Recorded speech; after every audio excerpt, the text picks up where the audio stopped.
Je n'aurais jamais imaginé que j'écrirais ceci. Mais après ce qui s'est passé, je n'ai pas le choix. Je m'appelle Wilson et pendant plus de 20 ans, j'ai été pilote de ligne commerciale. Voler était ma vie. J'avais tout vu, les levers de soleil à couper le souffle au-dessus des nuages, les turbulences occasionnelles qui envoyaient les passagers s'agripper à leurs accoudoirs et la monotonie routinière des trajectoires de vol que je connaissais par cœur. Mais le 15 février 2025, tout change. Cette journée a commencé comme les autres. Je devais effectuer un court trajet régional au départ de Toronto, un vol que j'avais pris d'innombrables fois. L'air du matin était frais, le ciel clair et rien n'indiquait que cette journée serait différente des milliers d'autres qui l'avaient précédée. Si quelqu'un m'avait dit que dans quelques heures je quitterais mon corps, mourrais et reviendrais avec un message de Jésus, j'aurais ri. Je suis arrivé à l'aéroport international Péon vers 6 heures. Mon copilote, Ryan, attendait déjà. Nous avons effectué nos vérifications avant vol, tout semblait bien. Pas d'avertissement mécanique, pas de perturbation météorologique. Juste une autre journée de routine dans le ciel. Pendant la première heure, le vol s'est déroulé sans heurts, paisiblement. Les passagers s'assoupissaient, certains discutaient tranquillement. Le bourdonnement des moteurs et le rythme de notre routine donnaient l'impression d'être une journée de travail comme une autre. Et puis, sans prévenir, tout s'est mal passé. Une alerte s'est soudainement affichée sur le tableau de bord du cockpit, un dysfonctionnement électrique. Ce n'est pas inhabituel. J'avais déjà traité des problèmes mineurs comme celui-ci. Je suis resté calme. Mais ensuite un autre système a échoué. Et puis un autre. Avant que je puisse pleinement comprendre ce qui se passait, tout le cockpit s'est détraqué. Les lumières clignotaient. Le pilote automatique s'est désengagé. Les commandes ma bouée de sauvetage ne répondaient plus. L'avion a fait une embardée violente, comme si une force invisible l'attirait vers le bas. Une certitude déchirante s'est installée dans ma poitrine. Ce n'était pas un échec ordinaire. J'ai attrapé la radio. Mayday, Mayday. Le vol 527 connaît une panne totale de ses systèmes. Demande d'assistance immédiate. Silence. Ryan et moi avons travaillé frénétiquement, nos mains bougeant instinctivement sur les commandes, essayant tout autour pour nous maintenir en l'air. Mais nous perdions rapidement de l'altitude. Le sol s'élevait à notre rencontre. Je me suis tourné vers Ryan et dans ses yeux, je l'ai vu, la peur, la prise de conscience. Il ne restait plus de temps. J'ai appuyé sur l'interphone. Préparez-vous à l'impact. Puis, les ténèbres. Je m'attendais à de la douleur. Peur. Terreur. Mais au lieu de cela, je n'ai rien ressenti. Et puis j'ai vu la lumière. Pas n'importe quelle lumière, elle était chaude, vivante, contrairement à tout ce que j'avais jamais connu. J'ai ouvert les yeux, et soudain, je n'étais plus dans le cockpit. Je flottais. En dessous de moi, j'ai vu l'épave. Les restes tordus de l'avion ont brûlé, envoyant une épaisse fumée dans le ciel. Les équipes d'urgence se sont précipitées pour extraire les corps des décombres.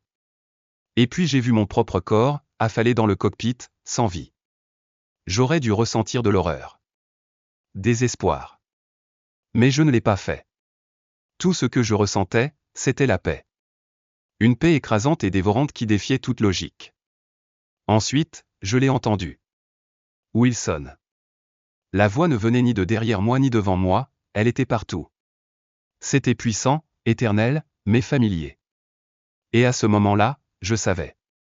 Le monde autour d'eux. Moi a changé. Le temps n'avait pas la même sensation.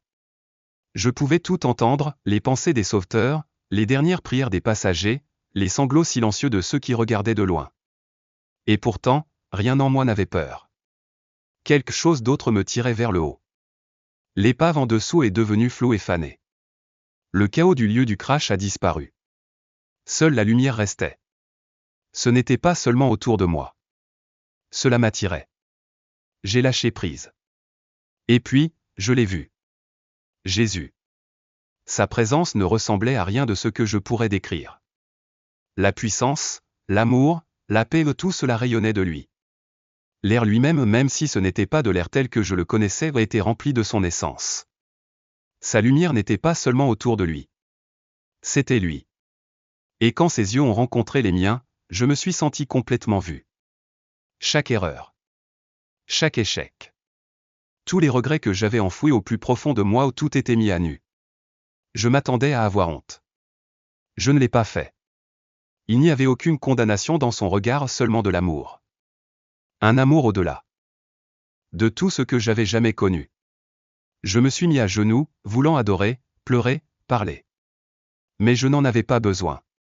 Il savait déjà tout. Ensuite, il a prononcé mon nom. Wilson. Sa voix n'était pas seulement sonore. Cela a résonné dans mon âme. Vous avez été amené ici pour une raison. J'ai essayé de répondre, mais je n'en avais pas besoin. Il connaissait déjà mes pensées. Seigneur, je suis mort, n'est-ce pas? Il hocha la tête. Oui. Mais ton voyage n'est pas terminé. Une étrange certitude s'est installée en moi. Il n'y avait aucune peur, seulement un but. Ensuite, il m'a montré la vérité. Cela a commencé comme une vision, mais cela semblait plus réel que tout ce que j'avais jamais vu. J'ai vu des gens, non seulement utiliser la technologie, mais en dépendre. Un homme est entré dans un magasin. Il n'a sorti ni portefeuille ni téléphone. Il a simplement passé la main au-dessus d'un scanner. Sous sa peau, une petite lumière vacilla, et juste comme ça, sa transaction était terminée. Je me suis tourné vers Jésus. Seigneur, est-ce la marque de la bête? Il secoua la tête. Pas encore. Mais c'est comme ça que ça commence. Il m'en a montré davantage. Au début, l'appareil a été introduit pour des raisons de commodité. Un simple implant pour remplacer les cartes de crédit, les pièces d'identité, les dossiers médicaux. Ensuite, c'est devenu une nécessité. Les entreprises ont cessé d'accepter d'autres modes de paiement. Les personnes qui n'en disposaient pas avaient de plus en plus de mal à fonctionner dans la vie quotidienne. Et puis enfin, la contrainte. Une époque où ceux qui n'avaient pas d'appareil ne pouvaient plus acheter de nourriture. Ne recevaient plus de soins médicaux. Ne voyagent plus. Je voulais détourner le regard, mais je ne pouvais pas. Parce que ce n'était pas seulement une vision. C'était un avertissement. Et j'étais renvoyé pour le dire au monde. J'ai vu les gens l'accueillir sans hésitation, même ceux qui prétendaient suivre le Christ. C'est juste de la technologie, ont-ils dit avec un haussement d'épaules désinvolte. Cela rend la vie plus facile. Mais ce qu'ils n'ont pas vu, c'est le coût spirituel de leur acceptation. Les paroles de Jésus résonnaient dans mon esprit, la plus grande tromperie n'est pas de forcer les gens à entrer dans les ténèbres, mais de les convaincre. D'y entrer volontairement. La vision changea une fois de plus, révélant une famille apparemment ordinaire rassemblée autour de leur table. À première vue, tout semblait normal. Une mère, un père et 2 enfants, riant et discutant.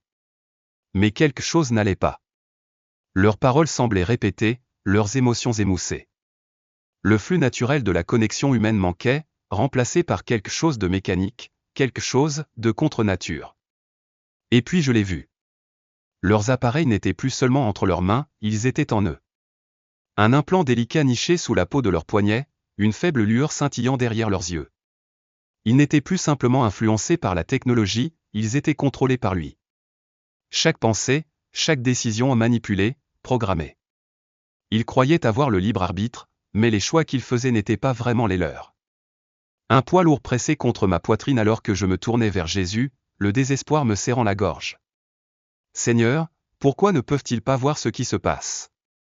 Sa voix était remplie de tristesse. Parce qu'ils ont renoncé à leur capacité à m'entendre. Mon cœur battait à tout rompre alors que je regardais les parents sourire. À leurs enfants, leur voix étrangement apaisante. Cela rendra votre vie meilleure, leur ont-ils assuré. Sans hésitation, les enfants l'ont accepté, sans jamais se poser de questions. Ils avaient été conditionnés à faire davantage confiance au système qu'à leur propre instinct. Jésus m'a regardé dans les yeux. Wilson, l'ennemi est patient. Il n'utilise pas la force, il trompe. Il fait apparaître les ténèbres comme de la lumière, et beaucoup ne reconnaîtront la vérité que lorsqu'il sera trop tard. Les larmes me brûlaient les yeux. Seigneur, que puis-je faire? Il a soutenu mon regard, sa voix inébranlable. Dites-leur. Prévenez-les. Certains écouteront. Certains se réveilleront. Mais le temps presse. Et juste comme ça, la vision a encore changé. Aujourd'hui, j'ai vu le monde captivé par une annonce officielle, diffusée sur tous les écrans, téléphones, téléviseurs, panneaux d'affichage, même dans les églises. Un leader bien habillé se tenait sur un podium, sa voix douce et rassurante. Le monde évolue, et nous devons le faire aussi, a-t-il déclaré. Nous avons développé un système avancé pour renforcer la sécurité, améliorer les soins de santé et garantir la stabilité financière pour tous. Plus de fraude. Plus d'incertitude. Une simple mise à niveau, parfaitement intégrée. À votre vie. Derrière lui, un écran géant affichait l'image d'un implant brillant, incrusté sans effort sous la peau. Au début, la réponse a été mitigée.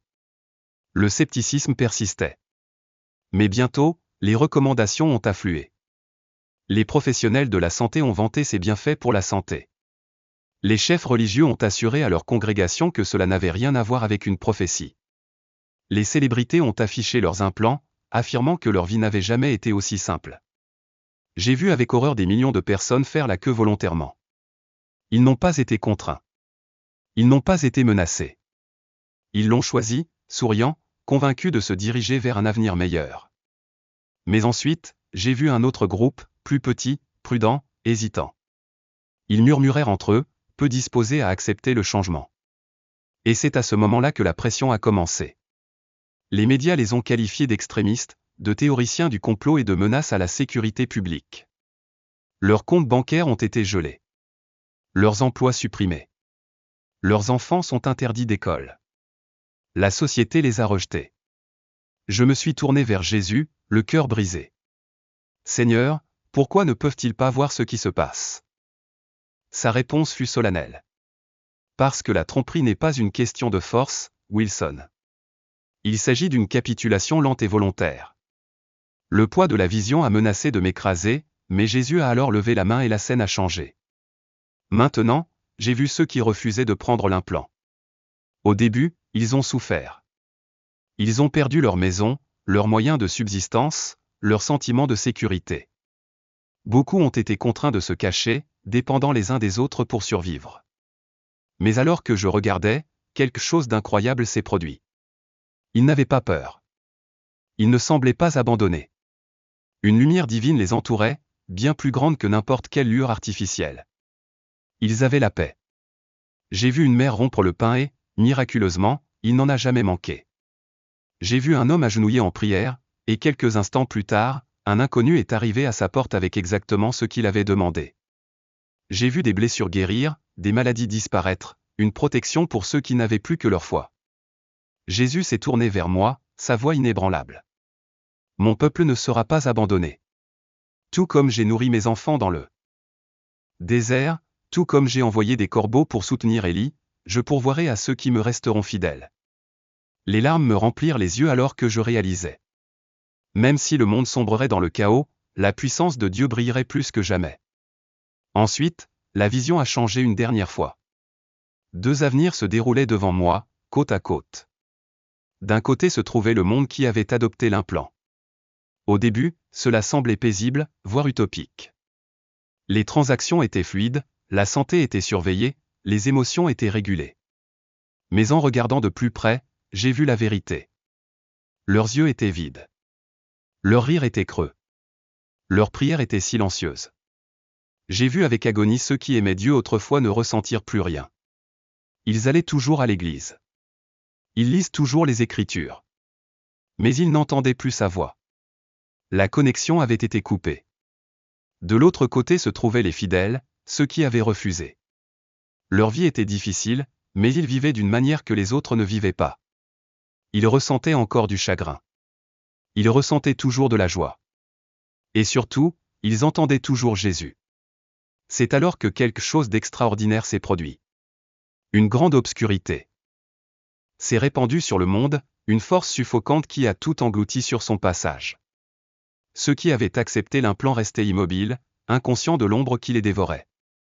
Mais les fidèles, ils l'ont vu. Ils l'ont senti. Et juste au moment où il semblait que les ténèbres allaient tout réclamer, une lumière brillante jaillit du ciel. Tremblant, je me tournai vers Jésus. Qu'est-ce que c'est? Sa voix était ferme, absolue. La division des âmes. La vision a commencé à s'estomper et je me suis retrouvé devant lui une fois de plus. L'amour et l'urgence remplissaient son regard. Wilson, le jour viendra où beaucoup réaliseront la vérité, mais pour certains, il sera trop tard. Le chagrin m'a saisi. Seigneur, que puis-je faire? Sa réponse était simple. Dites-leur maintenant. Avertissez-les avant que le choix ne leur soit proposé. Certains écouteront. Certains se réveilleront. Mais le temps presse. À ce moment-là, j'ai ressenti une attirance douce mais indéniable. Je savais ce qui se passait. J'étais renvoyé. Seigneur, attends. J'ai plaidé. Il y a encore tellement de choses que je dois comprendre. Mais il souriait simplement, ses yeux reflétant une sagesse infinie. Ce que je vous ai montré suffit. Partagez-le. Ceux qui ont des oreilles pour entendre écouteront. Et puis, tout a disparu. En un instant, la vision s'est estompée et une force m'a tiré en arrière rapide, puissante, imparable. La chaleur du ciel a disparu. Soudain, j'ai senti quelque chose de froid, quelque chose de lourd, le poids insupportable de mon corps. Ma poitrine se soulevait violemment tandis que mes poumons brûlaient à la recherche d'air. Un bip assourdissant a rempli mes oreilles et des voix frénétiques criaient « Nous avons un pouls ». Mes yeux s'ouvrirent, accueillis par l'éclat aveuglant des lumières de l'hôpital. La première chose que j'ai vue, c'est un médecin qui me regardait, l'expression figée par une totale incrédulité. Les infirmières se précipitaient, leurs mouvements étaient précipités, leur voix remplie d'urgence. J'ai essayé de parler, mais aucun son n'est sorti. Tout mon corps me faisait mal, chaque muscle résistant au mouvement. Le médecin se pencha plus près, les yeux écarquillés par le choc. J'étais revenu. Capitaine Wilson, pouvez-vous m'entendre? J'ai à peine réussi à hocher la tête. La salle retint son souffle. Puis, une infirmière a eu le souffle coupé. Je n'arrive pas à y croire, murmura-t-elle, la voix teintée de respect. Et j'ai compris pourquoi. Je n'étais pas seulement inconscient. Je n'avais pas seulement été aux portes de la mort, je l'avais franchie. Cliniquement mort depuis plus de 7 minutes. Aucun battement de cœur. Pas de souffle. Aucun signe de vie. En toute logique, je n'aurais pas dû me réveiller. Je n'aurais pas dû être ici. Mais je l'étais. Parce que Jésus m'a renvoyé. Le personnel médical murmurait entre eux, d'une voix pleine d'incrédulité, pendant qu'ils m'examinaient. Nous l'avons perdu pendant 7 minutes, et maintenant il est réveillé, marmonna l'un d'eux. Cela n'a aucun sens. Il devrait avoir des lésions cérébrales. Mais je me sentais bien. Plus que bien.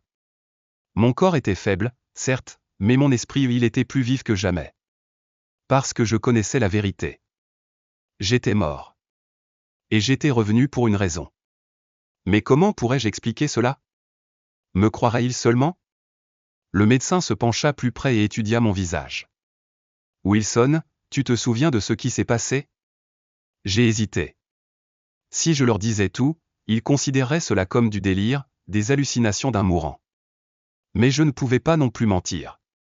J'ai donc répondu avec la seule vérité qui comptait. J'ai vu Jésus. Le silence tomba sur la pièce. L'expression du médecin vacilla, curiosité, scepticisme, autre chose. Les infirmières échangèrent des regards incertains, ne sachant pas comment réagir. Puis, finalement, une jeune infirmière aux yeux remplis de larmes s'avança. Sa voix tremblait alors qu'elle murmurait « Dis-moi ce que tu as vu. » Et c'est ce que j'ai fait. Je leur ai parlé de quitter mon corps, de flotter au-dessus du lit d'hôpital. J'ai décrit le moment où je me suis tenu devant Jésus, la lumière qui l'entourait, la puissance de sa présence. Et j'ai parlé de son avertissement et de la tromperie à venir. Certains écoutaient avec admiration, les yeux écarquillés, les mains jointes. D'autres détournèrent le regard, ne voulant pas ou ne pouvant pas comprendre ce que je disais. Mais personne n'avait d'explication à cette réalité impossible parce que je n'aurais pas dû être en vie. Le médecin s'éclaircit la gorge, se frottant le front comme pour essayer de comprendre tout cela. Wilson, les gens ne reviennent pas simplement après quelque chose comme ça. Mais tu l'as fait. Et tu ne sembles pas surpris. Je secouai la tête. Parce que ce n'était pas mon heure. Jésus m'a renvoyé pour une raison. Il expira, secouant la tête avec une légère frustration. Je ne sais pas quoi dire. Mais je l'ai fait. Tu n'as rien à dire, lui dis-je. Écoutez simplement. Parce que ce que j'ai vu n'était pas seulement pour moi, c'était pour tout le monde. C'était il y a 6 mois. Depuis, j'ai vu se dérouler tout ce que Jésus m'a montré. Chaque fois que je vois un autre titre sur les implants numériques, le suivi biométrique, la surveillance mondiale, je sens le poids de son avertissement peser sur mon âme. Les gens privilégient la commodité plutôt que le discernement.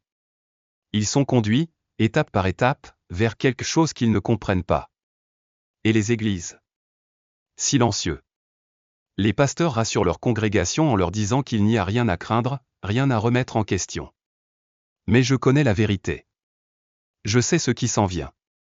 C'est pourquoi j'écris ceci, parce que je dois le faire. Parce que le temps presse. Si vous lisez ceci, ne l'ignorez pas. Je ne vous demande pas de me croire sur parole. Je vous demande de chercher Jésus vous-même. Priez. Lisez sa parole. Demandez du discernement. Parce que la tromperie ne viendra pas déguisée en mal.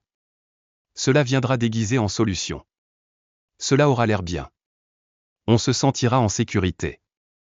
Cela promet de rendre la vie plus facile. Mais le prix à payer sera votre âme. Jésus ne m'a pas montré ces choses pour semer la peur. Il me l'a montré pour que nous puissions nous préparer. Il a promis que ceux qui resteraient fidèles seraient protégés et que même dans les moments les plus sombres, sa lumière ne s'éteindrait jamais. C'est pourquoi je devais partager ceci. Je m'en fiche si les gens se moquent de moi. Je m'en fiche s'ils me traitent de fou. Parce que je sais ce que j'ai vu. Je suis mort. Je me tenais devant Jésus. Et je suis revenu pour vous prévenir. Si vous ne retenez qu'une chose de ce témoignage, que ce soit celle-ci, restez proche de Jésus. Parce qu'un moment arrive où il faudra choisir. Et une fois ce choix fait, il n'y aura plus de retour en arrière. Depuis mon retour de la mort, je ne suis plus le même. Mon corps a guéri, mais mon âme n'oubliera jamais ce que j'ai vu. Je suis hanté. Non pas par la peur, mais par l'urgence. Parce que la bataille n'arrive pas. C'est déjà là. La tromperie n'est pas quelque chose qui se profile dans un avenir lointain. Cela se déroule maintenant, juste devant nous. La plupart des gens en sont aveugles, tout comme moi autrefois. Mais une fois les yeux ouverts, vous ne pourrez plus le perdre de vue. Après avoir quitté l'hôpital, j'ai passé des semaines à observer, écouter, prier. Et je l'ai vu partout. Une prise de contrôle lente et subtile. Il ne s'agit pas seulement de technologie. Il s'agit de contrôle. Jésus m'a montré un monde où les gens ne remettaient plus en question ce qu'on leur disait. Un monde où la pensée critique a été remplacée par une obéissance aveugle. Au début, je pensais que c'était une prophétie pour une époque bien au-delà de la mienne. Mais ensuite, j'ai allumé les informations. Et je l'ai vu se produire maintenant. Regardez avec quelle facilité les gens sont programmés pour se conformer sans hésitation. Regardez comment les voix dissidentes sont réduites au silence. Regardez comment la foi est traitée, non pas comme quelque chose de sacré, mais comme quelque chose de dépassé, une relique du passé. Et le plus terrifiant de tout est de voir avec quelle volonté les gens abandonnent leur liberté en échange de commodités. Jésus m'a montré un monde dans lequel personne ne devait être forcé à se soumettre. Ils entreraient dans leur propre esclavage volontairement. Et maintenant, je vois comment ça se passe. Petit à petit. Pas à pas. Et lorsque le dernier moment arrivera, la plupart ne réaliseront même pas qu'ils font leur choix. C'est ce qui m'empêche de dormir la nuit. Parce que maintenant, je comprends, la bataille pour les âmes n'approche pas. Cela a déjà commencé. L'une des choses les plus effrayantes que Jésus m'a montrées n'était pas l'obscurité elle-même. C'était à quel point la tromperie serait belle. Les gens supposent que la marque de la bête sera évidente, quelque chose que seuls les méchants accepteront. Mais ce n'est pas ce que j'ai vu. J'ai vu quelque chose qui ressemblait à un progrès. J'ai vu quelque chose que les gens ont accueilli à bras ouverts. Cela ne leur a pas été imposé. Ils demandaient pour ça. Au début, cela semblait inoffensif, un petit implant, un outil simple conçu pour être pratique. Ils stockaient des données médicales, des dossiers financiers et des informations personnelles. Il a été vendu comme une garantie, un moyen de garantir que personne ne perdra jamais son identité, son accès aux soins de santé, sa capacité à fonctionner dans la société. Les gens faisaient la queue pour cela. Ils ont dit, c'est l'avenir. Cela rendra la vie tellement plus facile.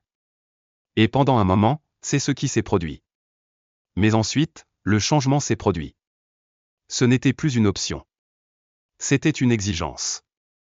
Si vous ne l'aviez pas, vous ne pourriez pas l'acheter. Vous ne pouviez pas vendre. Vous ne pouviez même pas accéder aux services les plus élémentaires. Pourtant, personne ne l'a remis en question. Parce que cela n'a pas été imposé par la peur. Il a été accepté par promesse. Et au moment où ils ont réalisé ce qu'ils avaient fait, c'était trop tard.